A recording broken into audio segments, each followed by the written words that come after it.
खुशामदीद। Audio books Hindi Urdu में आपका स्वागत है और आज जो कहानी हम सुनने जा रहे हैं उसका नाम है विद्रोही और इसके लेखक हैं मुंशी प्रेमचंद।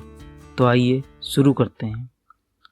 आज 10 साल से धैर्य रख रहा हूँ, अपने इस नन्हे से हृदय में आग का दहकता हुआ कुंड छिपाए बैठा हूँ। संसार में कहीं शांति होगी, कहीं सैर तमाशे होंगे, कहीं मनोरंजन की वस्तुएं होंगी। मेरे लिए तो अब यही आग की ढेरी है और कुछ नहीं। जीवन की सारी इच्छाएं इसी में जलकर राख हो गईं। किससे अपने मन की पीड़ा कहूँ, क्या फ़ायदा।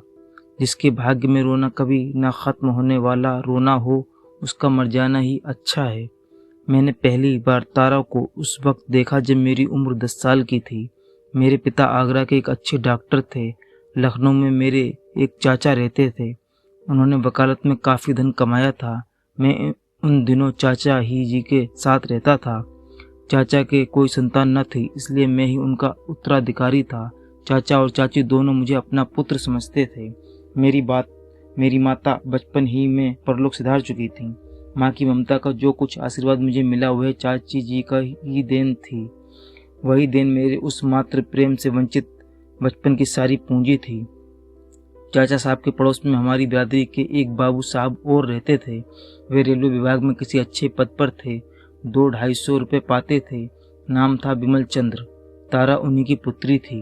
उस वक्त उसकी उम्र 5 साल की होगी।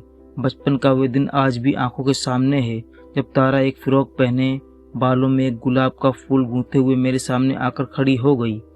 कह नहीं सकता क्यों मैं उसे देखकर शर्मा सा गया।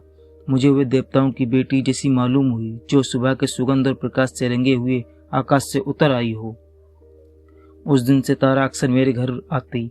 उसके घर में खेलने की जगह न थी। चाचा साहब के घर के सामने लंबा चौड़ा मैदान था, वहीं वे खेला करती। धीरे धीरे मैं भी उससे परिचित हो गया। मैं जब स्कूल से लौटता तो तारा दौड़कर मेरे हाथों से किताबों का बस्ता ले लेती। जब मैं स्कूल जाने के लिए गाड़ी में बैठता तो वे भी मेरे पास आकर बैठ जाती। एक दिन उसके सामने चाची ने चाचा से कहा, तारा को मैं अपनी बहू बनाऊंगी। क्यों कृष्णा, तू तारा से ब्याह करेगा? मैं मारे शर्म के बाहर भाग गया, लेकिन तारा वहीं खड़ी रही, मानो चाची ने उसे मिठाई देने को बुलाया हो। उस दिन से चाचा और चाची में अक्सर यही चर्चा होती, कभी सलाह के ढंग से, कभी मजाक के ढंग से। उस अवसर पर मैं तो शर्मा कर बाहर भाग जाता था, पर तारा खुश होती थी। दोनों परिवार में इतना मेलजोल था कि इस संबंध का हो जाना कोई अनोखी बात न थी। तारा के माता पिता को तो इसका पूरा विश्वास था कि तारा से मेरा विवाह होगा। मैं जब उनके घर जाता तो मेरी बड़ी खातिरदारी होती। तारा की माँ उसे मेरे साथ छोड़कर किसी बहाने से टल जाती थी।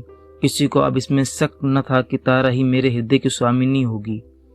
एक दिन सुबह उस भोली बच्ची ने मिट्टी का एक छोटा सा घर बनाया। मेरे मकान के सामने नीम का पेड़ था, उसी की छांव में वह घरौंदा तैयार हुआ। उसमें कई छोटे छोटे कमरे थे, कई मिट्टी के बर्तन, एक नन्ही सी चारपाई थी। मैंने जाकर देखा तो तारा घर बनाने में डूबी हुई थी। मुझे देखते ही दौड़कर मेरे पास आई और बोली, कृष्णा चलो हमारा घर देखो, मैंने अभी बनाया है। घरौंदा देखा तो हंसकर बोला, इसमें कौन रहेगा तारा? तारा ने ऐसा मुंह बनाया मानो यह बेकार का प्रश्न था। बोली, क्यों, हम और तुम कहाँ रहेंगे? जब हमारा तुम्हारा विवाह हो जाएगा तो हम लोग इसी घर में आकर रहेंगे। वह देखो तुम्हारी बैठक है, तुम यहीं बैठकर पढ़ोगे। तुम्हारा कमरा मेरा है, इसमें बैठकर मैं गुड़िया खेलूंगी। मैंने हंसी करके कहा, क्यों, क्या मैं सारी उम्र पढ़ता ही रहूंगा और तुम हमेशा गुड़िया से ही खेलती रहोगी? तारा ने मेरी तरफ इस ढंग से देखा जैसे मेरी बात नहीं समझी। पगली जानती थी कि जिंदगी खेलने और हंसने के लिए है। यह न जानती थी कि एक दिन हवा का एक झोंका आएगा और इस घरौंदे को उड़ा ले जाएगा और इसी के साथ हम दोनों भी कहीं से कहीं जा उड़ेंगे। इसके बाद मैं पिताजी के पास चला आया और कई साल पढ़ता रहा। लखनऊ की आबो हवा मेरे हिसाब से सही न थी, या पिताजी ने मुझे अपने पास रखने के लिए यह बहाना किया था, मैं पक्के तौर पर नहीं कह सकता। इंटरमीडिएट तक मैं आगरा ही में पढ़ा, लेकिन चाचा साहब के दर्शनों के लिए बराबर जाता रहता था। हर एक छुट्टी में लखनऊ अवश्य जाता और गर्मियों की छुट्टी तो पूरी लखनऊ ही में कटती थी। एक छुट्टी गुजरते ही दूसरी छुट्टी आने के दिन गिने जाने लगते थे। अगर मुझे एक दिन की भी देर हो जाती तो तारा का पत्र आ पहुंचता। बचपन के उस सरल प्रेम अब जवानी का उत्साह और पागलपन था। वे प्यारे दिन क्या भूल सकते हैं। वही मधुर यादें अब इस जीवन की सब कुछ हैं। हम दोनों रात को सबकी नज़रें बचाकर मिलते और कल्पना के महल बनाते। इससे कोई यह ना समझे कि हमारे मन में पाप था। बिल्कुल नहीं। हमारे बीच में एक भी ऐसा शब्द, एक भी ऐसा संकेत न आने पाता जो हम दूसरों के सामने न कर सकते थे। जो मर्यादा के बाहर होते ऐसा कोई प्रश्न न था। यह केवल वह संकोच था जो इस अवस्था में हुआ करता है। शादी हो जाने के बाद भी तो कुछ दिनों तक स्त्री और पुरुष बड़ों के सामने बातें करने में लजाते हैं। हाँ, जो अंग्रेजी सभ्यता के मानने वाले हैं उनकी बात मैं नहीं करता। वे तो बड़ों के सामने गले मिलना और चूमना तक कर लेते हैं। हमारी मुलाकातें दोस्तों की मुलाकातें जैसी होती थीं। कभी ताश की बाजी होती, कभी साहित्य की चर्चा, कभी देश सेवा के इरादे बनते, कभी संसार की यात्रा के। क्या कहूँ, तारा का हृदय कितना पवित्र था।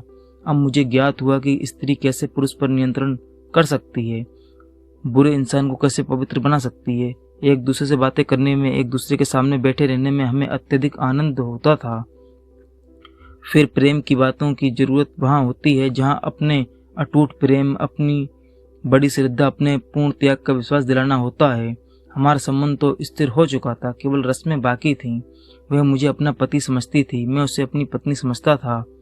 भगवान का भोग लगाने के पहले थाल की चीज़ों में कौन हाथ लगा सकता है।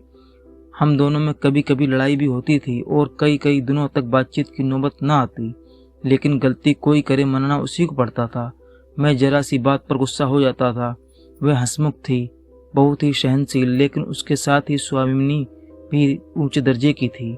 मुझे खिलाकर भी खुद ना खाती, मुझे हंसाकर भी खुद ना हंसती। इंटरमीडिएट पास होते ही मुझे फौज में एक जगह मिल गई। उस विभाग के अफसरों में पिताजी का बड़ा मान था। मैं सार्जेंट हो गया और भाग्य से लखनऊ ही में मेरी नियुक्ति हुई। मुंह मांगी मुराद पूरी हुई, मगर किस्मत कुछ और ही साजिश रच रही थी। मैं तो इस ख्याल में मगन था कि कुछ दिनों में तारा मेरी होगी। उधर एक दूसरा ही वाकया पेश आ गया। शहर के एक नामी रईस ने चाचा जी से मेरे विवाह की बात छेड़ दी और 8,000 रुपये दहेज का वचन भी दे दिया। चाचा जी के मुंह से लार टपक पड़ी। सोचा यह उम्मीद से ज्यादा रकम मिलती है, इसे क्यों छोड़ूं। बिमल बाबू की कन्या का विवाह कहीं ना कहीं हो ही जाएगा। उन्हें सोचकर जवाब देने का वादा करके विदा किया और बिमल बाबू को बुलाकर बोले, आज चौधरी साहब कृष्णा की शादी की बातचीत करने आए थे। आप तो उन्हें जानते होंगे, अच्छे रईस हैं, 8,000 रुपये दे रहे हैं। मैंने कह दिया है, सोचकर जवाब दूंगा। आपकी क्या राय है, ये शादी मंजूर कर लूं? बिमल बाबू ने हैरान होकर कहा, ये आप क्या कह रहे हैं? कृष्णा की शादी तो तारा से तय हो चुकी है ना? चाचा साहब ने अनजान बनकर कहा, यह तो मुझे आज मालूम हो रहा है। किसने तय की है ये शादी? आपसे तो मुझसे इस विषय में कोई भी बातचीत नहीं हुई। बिमल बाबू जरा गर्म होकर बोले, जो बात आज से 10-12 साल से सुनता हूँ, क्या उसकी पुष्टि भी करनी चाहिए थी? मैं तो इसे तय समझे बैठा हूँ। मैं ही क्या, सारा मोहल्ला ही इसे तय समझ रहा है। चाचा साहब ने बदनामी के डर से जरा दबकर कहा, भाई साहब, सच तो यह है कि मैं जब भी कभी इस संबंध की चर्चा करता था, मजाक के तौर पर, लेकिन खैर मैं आपको निराश नहीं करना चाहता। आप मेरे पुराने मित्र हैं। मैं आपके साथ ही सब तरह की रियायत करने को तैयार हूँ। मुझे 8,000 मिल रहे हैं, आप मुझे 7,000 दे दीजिए, 6,000 ही दे दीजिए। बिमल बाबू ने उदास भाव से कहा, आप मुझसे मजाक कर रहे हैं या सचमुच दहेज मांग रहे हैं? मुझे यकीन नहीं आता। चाचा साहब ने माथा सिकोड़कर कहा, इससे मजाक की तो कोई बात नहीं। मैं आपके सामने चौधरी से बात करके आया हूँ। बिमल बाबू ने कहा, आपने तो यह नया सवाल खड़ा कर दिया। मुझे तो सपने में भी अंदाजा न था कि हमारे और आपके बीच में ये प्रश्न खड़ा होगा। ईश्वर ने आपको बहुत कुछ दिया है, 10-5 हज़ार में आपका कुछ ना बनेगा। हाँ, ये रकम मेरी हैसियत से बाहर है। मैं तो आपसे दया ही की भीख मांग सकता हूँ। आज 10-12 साल से हम कृष्णा को अपना दामाद समझते आ रहे हैं। आपकी बातों से भी कई बार इसकी पुष्टि हो चुकी है। कृष्णा और तारा में जो प्रेम है वह आपसे छिपा नहीं है। इसलिए ईश्वर के लिए थोड़े से रुपयों के वास्ते कई लोगों का खून न कीजिए। चाचा साहब ने ढिठाई से कहा, विमल बाबू, मुझे दुख है कि मैं इस विषय में और नहीं झुक सकता। विमल बाबू जरा तेज होकर बोले, आप मेरा गला घोंट रहे हैं। चाचा बोले, आपको मेरा एहसान मानना चाहिए कि मैं कितनी छूट दे रहा हूं। विमल, क्यों ना हो, आप मेरा गला घोंटे और मैं आपका एहसान मानूं? मैं इतना बड़े दिल वाला नहीं हूं। अगर मुझे मालूम होता कि आप इतने लोभी हैं तो आपसे दूर ही रहता। मैं आपको भला आदमी समझता था, अब मालूम हुआ कि आप भी पैसों के गुलाम हैं। जिसकी निगाह में लिहाज नहीं, जिसकी बातों का कोई विश्वास नहीं, उसे मैं भला आदमी नहीं कह सकता। आपको अधिकार है कृष्णा बाबू की शादी जहाँ चाहें करें, लेकिन आपको हाथ ना मलना पड़े तो कहिएगा। तारा का विवाह तो कहीं ना कहीं हो ही जाएगा और ईश्वर ने चाहा तो किसी अच्छे ही घर में होगा। संसार में भले लोगों की कमी नहीं है, मगर आपके हाथ बदनामी के सिवा और कुछ न लगेगा। चाचा साहब ने गुस्से में कहा, अगर आप मेरे घर में न होते तो इस अपमान का जवाब देता। विमल बाबू ने छड़ी उठा ली और कमरे से बाहर जाते हुए कहा, आप मुझे क्या जवाब देंगे? आप जवाब देने के लायक ही नहीं हैं। उसी दिन शाम को जब मैं बेरक से आया और जलपान करके विमल बाबू घर जाने लगा तो चाची ने कहा, कहाँ जाते हो? विमल बाबू से और तुम्हारे चाचा जी से आज एक झड़प हो गई। मैंने ठिठक कर ताज्जुब के साथ कहा, झड़प हो गई? किस बात पर? चाची ने सारा का सारा हाल कह सुनाया और विमल को जितने बुरे शब्दों में बता सकी बताया। तुमसे क्या कहूँ बेटा, ऐसा मुंहफट तो आदमी ही नहीं देखा, हजारों गालियां दी, लड़ने पर तैयार हो गया। मैंने 1 मिनट तक सन्नाटे में खड़े रहकर कहा, अच्छी बात है, वहां ना जाऊंगा, बेरक जा रहा हूं। चाची बहुत रोई चिल्लाई, पर मैं एक पल भी ना ठहरा। ऐसा जान पड़ता था जैसे कोई मेरे हृदय में भाले चुभो रहा है। घर से बेरक तक पैदल जाने में शायद मुझे 10 मिनट से ज्यादा ना लगे होंगे। बार बार जी झुंझलाता था, चाचा साहब पर नहीं, विमल बाबू पर भी नहीं, केवल अपने ऊपर। क्यों मुझ में इतनी हिम्मत नहीं है कि जाकर चाचा साहब से कह दूं कि कोई मुझे लाख रुपए भी दे तो शादी न करूंगा। मैं क्यों इतना डरपोक, इतना बिना तेज वाला, इतना दब्बू हो गया? इसी क्रोध में मैंने पिताजी को एक पत्र लिखा और वे सारा हाल सुनाने के बाद अंत में लिखा कि मैंने निश्चय कर लिया है कि और कहीं शादी न करूंगा, चाहे मुझे आपकी आज्ञा का उल्लंघन ही क्यों ना करना पड़े। उस जोश में न जाने क्या क्या लिखने लगा, अब याद भी नहीं। इतना ही याद है कि 10-12 पन्ने 10 मिनट में लिख डाले थे। संभव होता तो मैं यही बातें तारा से लिख भेजता। 3 दिन मैंने बड़ी बेचैनी के साथ काटे, उसका केवल अंदाजा लगाया जा सकता है। सोचता तारा हमें अपने मन में कितना नीच समझ रही होगी। कई बार जी में आया कि चलकर उसके पैरों पर गिर पड़ूं और कहूं, देवी मेरा अपराध क्षमा करो। चाचा साहब के कठोर व्यवहार की परवाह न करो, मैं तुम्हारा था और तुम्हारा ही हूँ। चाचा साहब मुझसे बिगड़ जाएं, पिताजी घर से निकाल दें, मुझे किसी की परवाह नहीं है, लेकिन तुम्हें खोकर मेरा जीवन ही खो जाएगा। तीसरे दिन पत्र का जवाब आया। रही सही आशा भी टूट गई। वही जवाब था जिसकी मुझे शंका थी। लिखा था, भाई साहब मेरे पूज्य हैं, उन्होंने जो निश्चय किया है उसके विरुद्ध में एक शब्द भी मुंह से नहीं निकाल सकता और तुम्हारे लिए भी यही उचित है कि उन्हें नाराज ना करो। मैंने उस पत्र को फाड़कर पैरों से कुचल दिया और उसी वक्त विमल बाबू के घर की तरफ चला। उस वक्त अगर कोई मेरा रास्ता रोक लेता, मुझे धमकाता कि उधर मत जाओ, तो मैं विमल बाबू के पास जाकर ही दम लेता और आज मेरा जीवन कुछ और ही होता। पर वहां मना करने वाला कौन बैठा था? कुछ दूर चलकर मेरी हिम्मत हार गई, लौट पड़ा। कह नहीं सकता क्या सोचकर लौटा। चाचा साहब की नाराजगी का मुझे रत्ती भर भी भय न था। उनकी अब मेरे दिल में जरा भी इज्जत न थी। मैं उनकी सारी संपत्ति को ठुकरा देने को तैयार था। पिताजी के नाराज हो जाने का भी डर न था। संकोच केवल ये था कि कौन मुंह लेकर जाऊं। आखिर मैं उन्हीं चाचा का भतीजा तो हूं। विमल बाबू मुझसे बात ना करें या जाते ही जाते धुतकार दिया जाए तो मेरे लिए डूब मरने के सिवा और क्या रह जाएगा। सबसे बड़ी शंका यह थी कि कहीं तारा ही मेरा तिरस्कार कर बैठे तो मेरी क्या दशा होगी। हाय भोली तारा, कठोर तारा, नासमझ तारा, अगर तूने उस वक्त 2 शब्द लिखकर मुझे तसल्ली दे दी होती तो आज मेरा जीवन कितना सुखमय होता। तेरे चुप रहने ने मुझे मटिया मेट कर दिया सदा के लिए। सदा के लिए।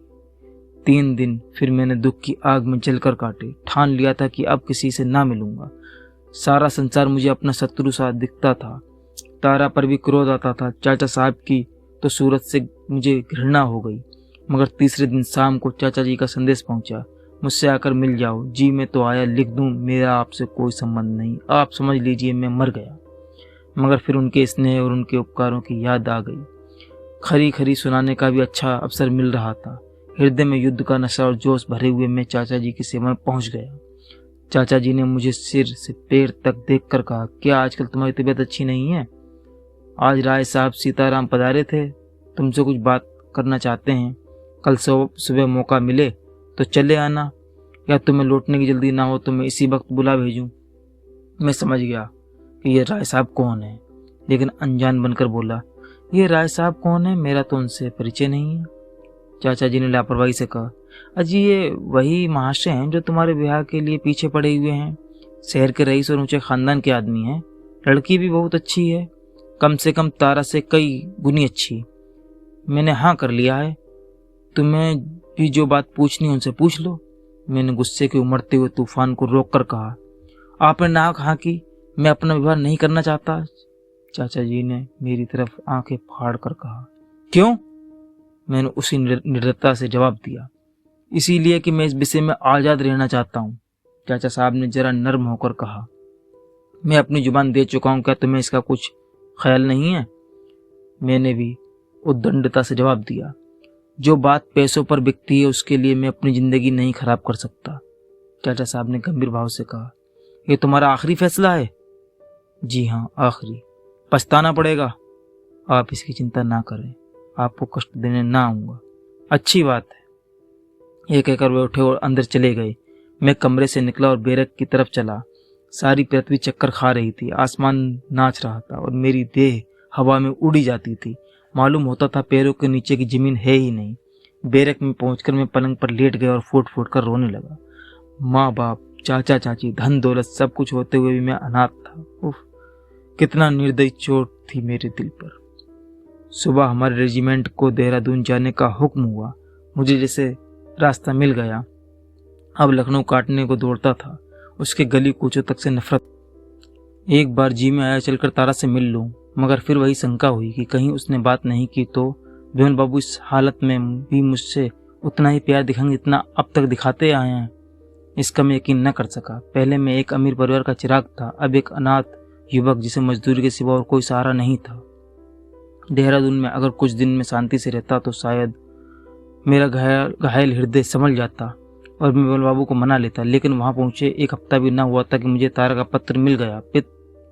पत्र को देखकर मेरे हाथ कांपने लगे, पूरे शरीर में कंपन सा होने लगा।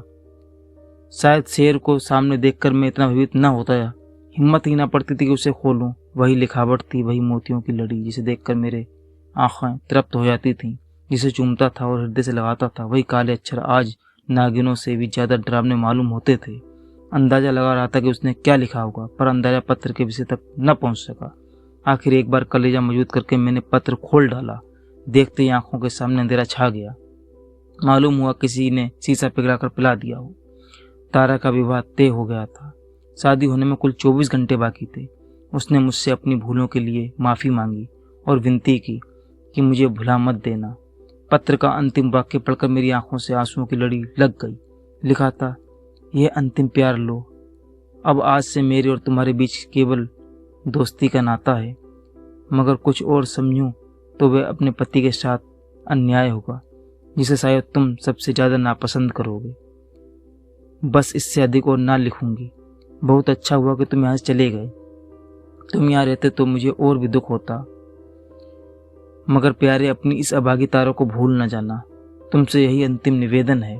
मैं पत्र को हाथ में लिए लिए लेट गया। मालूम होता छाती फट जाएगी। भगवान, अब क्या करूं? जब तक मैं लखनऊ पहुंचूंगा बारात दरवाजे पर आ चुकी होगी, ये निश्चित था। लेकिन तारा के अंतिम दर्शन करने की तेज इच्छा को मैं किसी तरह न रोक सकता था।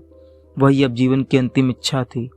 मैंने जाकर कमांडिंग ऑफिसर से कहा, मुझे एक बड़े जरूरी काम से लखनऊ जाना है, 3 दिन की छुट्टी चाहता हूँ।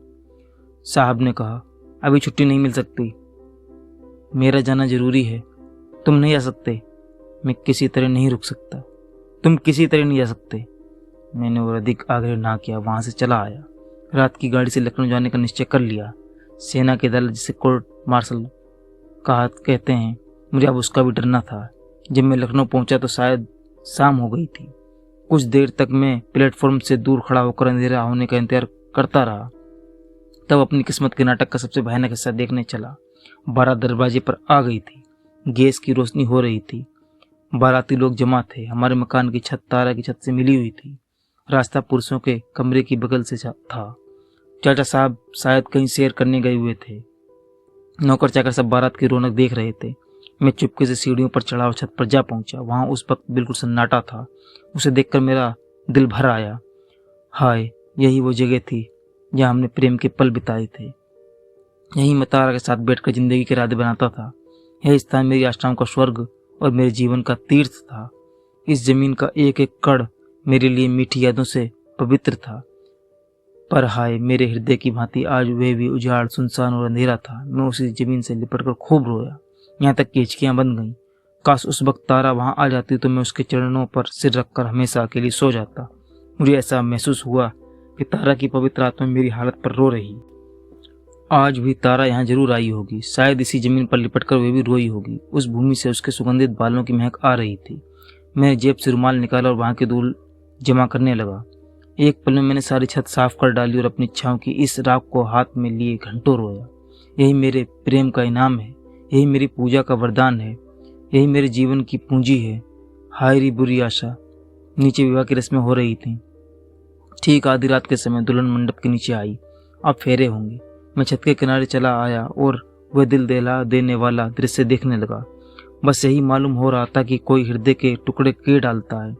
अचरज है, मेरी छाती क्यों ना फट गई, मेरी आंखें क्यों ना निकल पड़ी। वह मंडप के लिए एक चिता थी जिसमें वह सब कुछ जिस पर मेरे जीवन का आधार था जल रहा था। फेरे खत्म हो गए तो मैं छत से उतरा। अब क्या बाकी था? चिता की राख भी बह चुकी थी। दिल को थामे दर्द से तड़पता हुआ सीढ़ियों के दरवाजे तक आया, मगर दरवाजा बाहर से बंद था। अब क्या हो? वापस लौटा। अब तो तारा के आंगन से होकर जाना पड़ेगा। इसके सिवा कोई रास्ता न था। मैंने सोचा इस भीड़ में मुझे कौन पहचानता है, निकल जाऊंगा। लेकिन जैसे ही आंगन में पहुंचा तारा की माताजी की नजर पड़ गई। चौंक कर बोली, कृष्णा बाबू, तुम कब आए? आओ मेरे कमरे में आओ। तुम्हारे चाचा साहब के डर से हमने तुम्हें न्योता नहीं भेजा। तारा सुबह विदा हो जाएगी, आओ उससे मिल लो। दिन भर से तुम्हारी रट लगा रही है। ये कहते उन्होंने मेरा हाथ पकड़कर खींचा और मुझे अपने कमरे में ले गईं। फिर पूछा, अपने घर से होते हुए आए हो ना? मैंने कहा, मेरा घर यहाँ कहाँ है?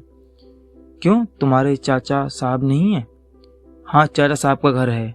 मेरा घर अब कहीं नहीं है। बनने की कभी उम्मीद थी पर आप लोगों ने वे भी तोड़ दी। हमारा इसमें क्या कसूर था भैया? लड़की का ब्याह तो कहीं ना कहीं करना पड़ता। तुम्हारे चाचा ने तो हमें बीच राह में छोड़ दिया। भगवान ही ने बचाया। क्या अभी स्टेशन से चले आ रहे हो? तब तो अभी कुछ खाया भी ना होगा। हाँ, थोड़ा सा जहर लाकर दीजिए, यही मेरे लिए सबसे अच्छी दवा है। बुढ़िया हैरान होकर मुंह ताकने लगी। मुझे तारा से कितना प्रेम था वह बेचारी क्या जानती थी। मैंने उसी उदासी के साथ फिर कहा, जब आप लोगों ने मुझे मार डालने ही का फैसला कर लिया तो अब देर क्यों करती हो? आप मेरे साथ ही धोखा करेंगी ये मैं ना समझता था। खैर, जो हुआ अच्छा ही हुआ। चाचा और बाप की आंखों से गिरकर मैं शायद आपकी आंखों में भी न जचता। बुढ़िया ने मेरी तरफ शिकायत की नजरों से देखकर कहा, तुम हमको इतना स्वार्थी समझते हो बेटा? मैंने जले हुए हृदय से कहा। अब तक तो ना समझता था, लेकिन हालात ने ऐसा मजबूर कर दिया। मेरे खून का प्यासा दुश्मन भी मेरे ऊपर इससे गहरा वार ना करता। मेरा खून आप ही की गर्दन पर होगा। तुम्हारे चाचा ने ही तो मना किया था। आप लोगों ने मुझसे भी कुछ पूछा, मुझसे कुछ कहा, मुझे कुछ कहने का मौका दिया? आपने तो ऐसी नजरें बदली जैसे आप दिल से यही चाहती थी। मगर अब आपसे शिकायत क्यों करूं? तारा खुश रहे, मेरे लिए यही बहुत है। तो बेटा, तुमने भी तो कुछ नहीं लिखा। अगर तुम एक चिट्ठी भी लिख देते तो हमें तसल्ली हो जाती। हमें क्या मालूम था तुम तारा को इतना प्यार करते हो। हमसे जरूर भूल हुई, मगर उससे बड़ी भूल तुमसे हुई। अब मुझे मालूम हुआ कि तारा क्यों बार बार डाकियों को पूछती रहती थी। अभी कल वह दिन भर डाकिये की राह देखती रही। जब तुम्हारा कोई खत नहीं आया तो वह निराश हो गई। बुला दूं उसे? मिलना चाहते हो? मैंने चारपाई से उठकर कहा, नहीं नहीं, उसे मत बुलाइए। मैं अब उसे नहीं देख सकता। उसे देखकर मैं न जाने क्या कर बैठूं। ये कहता हुआ मैं चल पड़ा। तारा की माँ ने कई बार पुकारा पर मैंने पीछे मुड़कर भी न देखा। यह है मुझ निराश व्यक्ति की कहानी। इससे आज 10 साल बीत गए। इन 10 सालों में मेरे ऊपर जो कुछ बीती उसे मैं ही जानता हूँ। कई कई दिन मुझे बिना खाए रहना पड़ा है। फौज से तो उसके तीसरे दिन ही निकाल दिया गया। अब मारे मारे फिरने के सिवा मुझे कोई काम नहीं। पहले तो काम मिलता ही नहीं, और अगर मिल भी गया तो मैं टिकता नहीं। जिंदगी बोझ सी हो गई है, किसी बात में मन नहीं लगता, आदमी की सूरत से दूर भागता हूँ। तारा खुश है। 3-4 साल हुए एक बार मैं उसके घर गया था। उसके पति ने बहुत जोर देकर बुलाया था, बहुत कस्में दिलाई, मजबूर होकर गया। वह कली अब खिलकर फूल बन चुकी है। तारा मेरे सामने आई, उसका पति भी बैठा हुआ था। मैं उसकी तरफ देख ना सका। उसने मेरे पैर छुए, मेरे मुंह से एक भी शब्द न निकला। अगर तारा दुखी हाल होती, तकलीफ में होती, फटेहाल होती तो मैं उस पर कुर्बान हो जाता, पर खुशहाल, सुखी, विकसित तारा मेरी हमदर्दी के लायक न थी। मैं इस कड़वे विचार को न रोक सका कि कितनी निष्ठुरता, कितनी बेवफाई। शाम को मैं उदास बैठा वहां जाने पर पछता रहा था कि तारा का पति आकर मेरे पास बैठ गया और मुस्कुरा कर बोला, बाबूजी, मुझे सुनकर बहुत दुख हुआ कि तारा से मेरा विवाह हो जाने का आपको बहुत धक्का लगा। तारा जैसी औरत शायद देवताओं को भी स्वार्थी बना देती, लेकिन मैं आपसे सच कहता हूँ, अगर मैं जानता कि आपको उससे इतना प्रेम है तो मैं हरगिज आपकी राह का कांटा न बनता। अफसोस यही कि मुझे बहुत बाद में मालूम हुआ तारा मुझसे आपकी प्रेम कथा कह चुकी है। मैंने मुस्कुराकर कहा, तब तो आपको मेरी सूरत से नफरत होगी। उसने जोश से कहा, इसके उल्टा मैं आपका आभारी हूँ। प्रेम का ऐसा पवित्र, ऐसा साफ उदाहरण आपने उसके सामने रखा। वह आपको अब भी उसी प्यार से याद करती है। शायद कोई ऐसा दिन नहीं जाता कि आपका जिक्र ना करती हो। आपके प्रेम को वह अपनी जिंदगी की सबसे प्यारी चीज समझती है। आप शायद समझते हो कि उन दिनों को याद करके उसे दुख होता होगा। बिल्कुल नहीं, वही उसके जीवन की सबसे मीठी यादें हैं। वे कहती है, मैंने अपने कृष्णा को तुम में पाया है, मेरे लिए इतना ही काफी है। समाप्त।